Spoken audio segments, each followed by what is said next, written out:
it's TheFrXion here, Tank1200, call me. I don't really care. Welcome back to World of Tanks. I have a new microphone. It's the HyperX quadra core, something like that. And I hope the sound quality is now fine again. It certainly looks rather nice because it has some RGB on it, and I am a person who really likes to see colors. So yeah, double win for me. Now, we're today going to be reviewing the French light tank line, and we're going to start with the AMX ELC Bis. Now currently you have the French light tanks on a sale that you can buy for a reduced price, and this is probably one of the best light tank lines in the game. Now I think only one other comes to mind that is also just as much fun as this one, and for me personally that would be the Russian light tanks, which are incredibly fun to play, especially at tier 9 and tier 10. But the French light tanks, they are just something else. They are extremely different from the other light tanks. They have an autoloader. They were very novel when they first came out, and I still think they're quite novel today. The AMX ELC Bis, one of the most legendary tier 5 tanks of all time.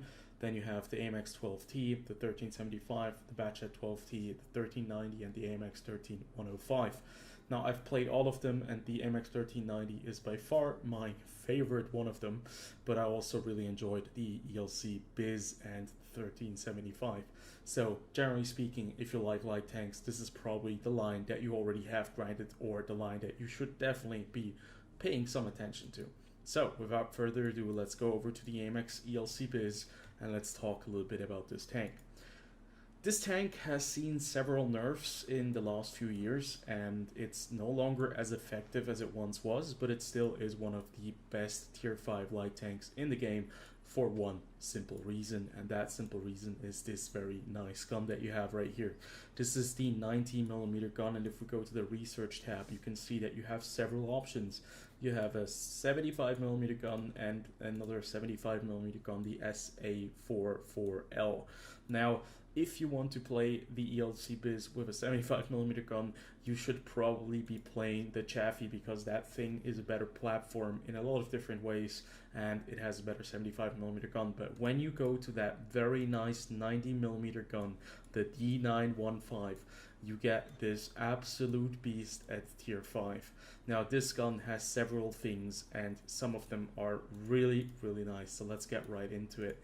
You have 3 shell types as always, AP, APCR, and high explosive, and you can see that all of them have very good shell velocity, especially at tier 5. 930 meters per second for the AP shell and 930 meters per second for the high explosive shell.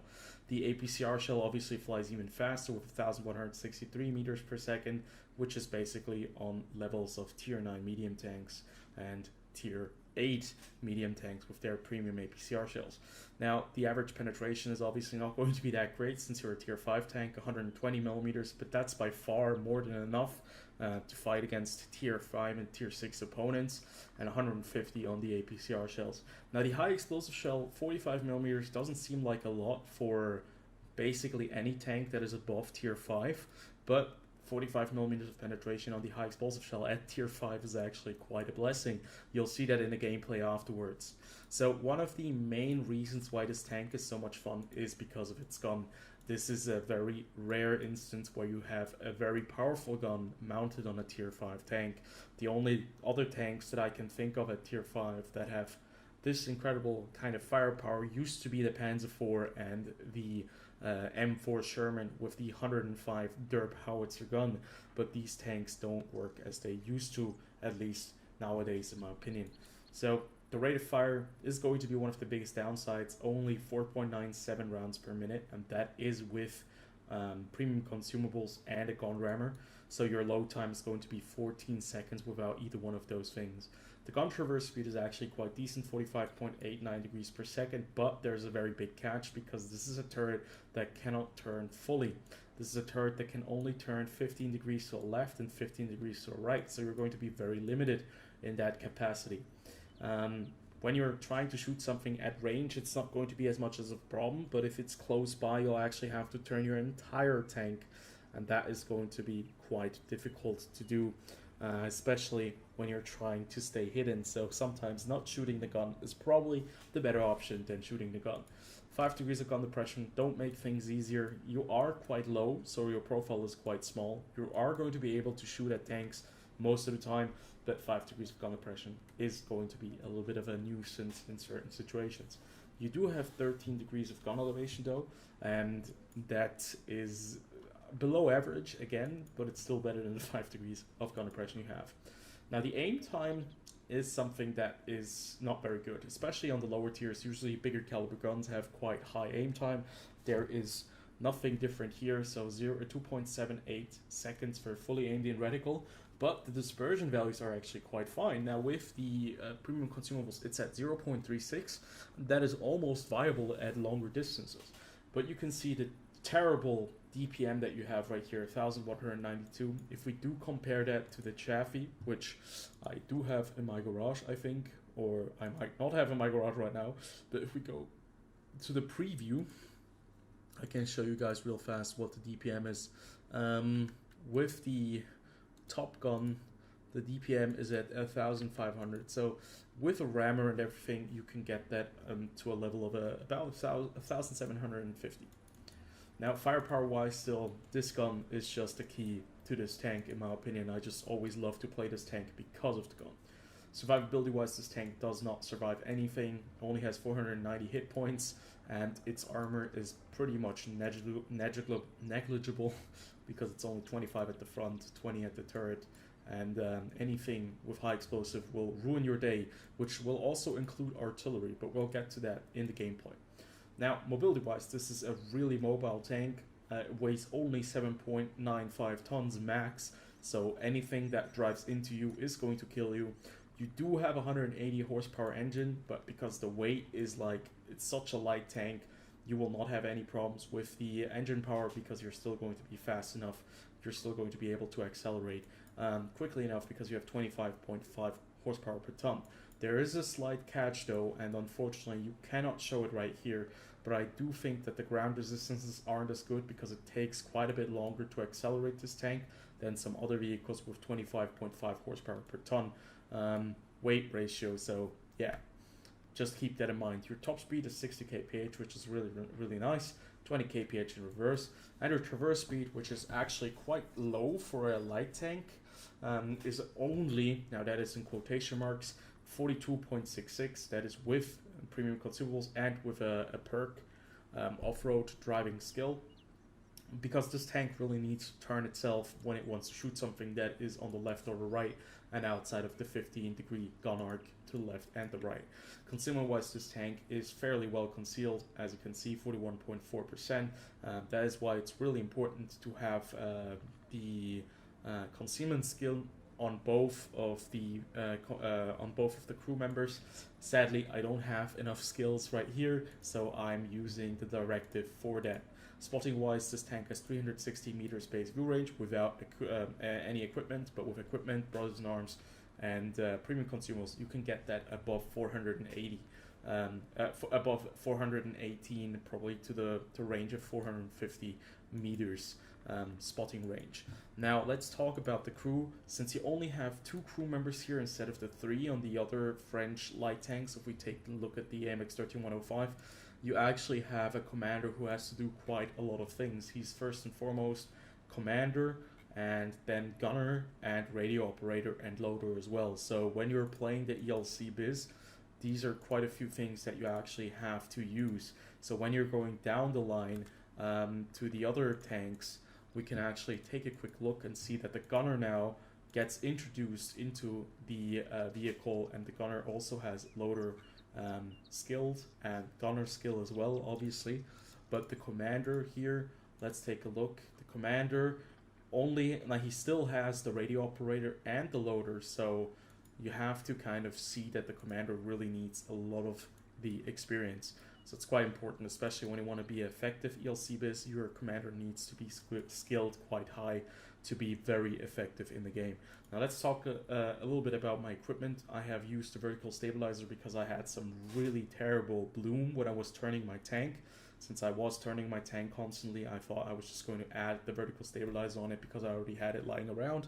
I also went for a gun rammer to decrease the DPM, and then I went for the coated optics to give me a little bit of a better view range.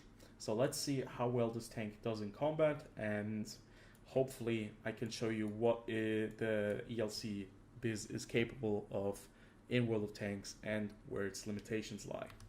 Okay, so the first gameplay I wanted to show just how quickly you can end up dying in the ELC Bis, and I wanted to show you how much of a danger incoming high explosive shells actually are. The ELC on this map on fjords is probably better kept a bit further away from the middle, but I wanted to have an early impact on the tanks that cross. I thought my tank was going to be small enough to shoot over this ridgeline here, but turns out that we do not have enough gun depression to really get our gun over this little rock. Now it's very funny that this M10 RBFM just kind of flips down and falls on the side, but you could see right there that we just almost get hit by artillery, and you can see that artillery is absolutely trying to ruin the Super Chaffee's life.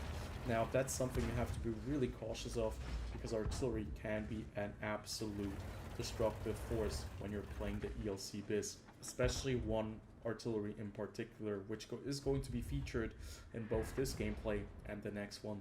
So right here you can see the beauty of the gun, 0.36 accuracy at 100 meters for a 90mm gun on tier 5 tank isn't too bad. And we hit the KB1, but we're unable to put another shell into him because the DPM is just not there. Now I constantly know that I'm getting spotted by the T50-2, and I do know that I have to be careful because there are tanks in the A8 area.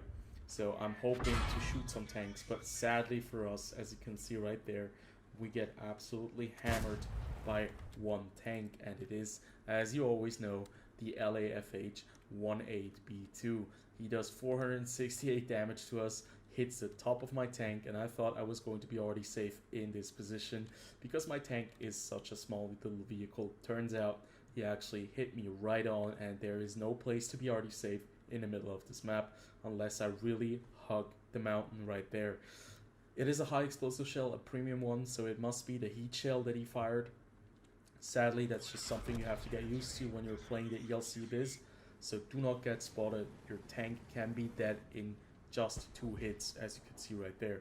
So that's what I wanted to point out. But what happens when you can stay hidden? What happens when you can turn the tide of battle by being hidden and using that beautiful 90mm gun? That's the second game. Let's go over to that one. Yeah, second game, I just shot the LAFH-18B2, but there's no friendly damage, so don't worry about it. It was just a sign of I will fight back against the injustices of that artillery piece, and also because this guy was called War Fiend or War Friend, and I read it as War Friend, and I had a little joke ready because I called it a war crime. And that was just like one game after I got nuked in the other game by the artillery piece. And also this arty will be in the last scene, and you guys will notice that in just a second, so don't worry, there is a lot of things that will be coming out of this little gameplay. So we're playing on Mountain Pass, or Caucasus as the map is called in the replay folder, and you can see that not a lot of tanks are going into the middle. Now sadly, because I don't have the max view range, I cannot see all the way to E2 or D2, but what I can do is I can go and engage these tanks that are driving on the ice road. That's something I've noticed a lot when playing lower tiers, that the ice road is constantly filled with tanks, and that these guys are just trying to push into the 0 and 9 line.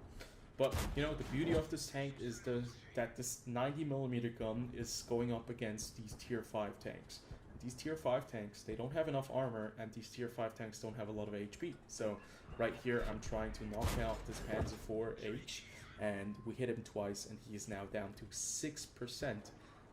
We completely destroyed 413 HP of that Panzer IV, and you can see that we are still going further. Now, we just sat there and we weren't in a bush or anything, but because a lot of tier 5 tanks don't have a lot of camouflage values or very good spotting, these guys cannot stay hidden from us, and at the same time they cannot really spot us. The only tank that can spot us is the TheFrXion, who manages to come around the corner, but he doesn't put any pressure on us, and he takes 2 very large hits from us. He loses in that process about 460 to 70 HP. And that's just the beauty of this tank. As you can see, we're spotting for this T67 behind us, and at the same time we're doing damage to the tanks that are in front of us.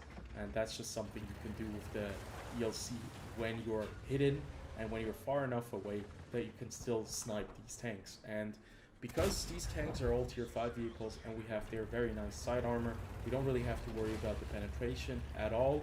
And even if that would be the case, we could always just switch over to the APCR shells, which have 150 millimeters of penetration. That's going to give us even more flexibility while using this tank. So that's how you can really use the ELC Bis as effectively as you can. And even the high explosive shells are actually quite a menace. We could have actually penetrated the Panzer IV on the side and the chaff from behind with the high explosive shell, and we would have been able to do at least like 300 damage. That would have been pretty grandiose, but don't worry, we're going to pen at least 2 more tanks with high explosive shells. So the artillery goes first. It's a M41 HNC. That thing is by far not as bad anymore as it once used to be. And the M44 at tier 6, that thing is still quite annoying. But the real annoyance is actually the LAFH B2, because it still has the heat shells that all of the other artillery pieces had to get rid of. I think the majority of them had to get rid of. So up here now we have a Grilla, we have a Semovente, and it's all about doing the final bits of damage. And because the tank is fast enough, you shouldn't be too worried about getting into position, but what you have to be worried about is obviously your lack of rate of fire. You do not have a very high rate of fire, and you are a pretty big target by anyone who shoots you. In terms, well, they're mostly going to be having a better rate of fire than you. Did you see what just happened right there? I wanted to show you guys that real quick. Let me move the camera a bit faster. This Semovente, a tier 5 Italian tank destroyer, just got penned in the rear with a premium high explosive shell from the LAFHB, and he did 442 damage very, very casually right there. And we almost die right here to this Semovente because he has a better rate of fire and we don't have the gun depression to take him out.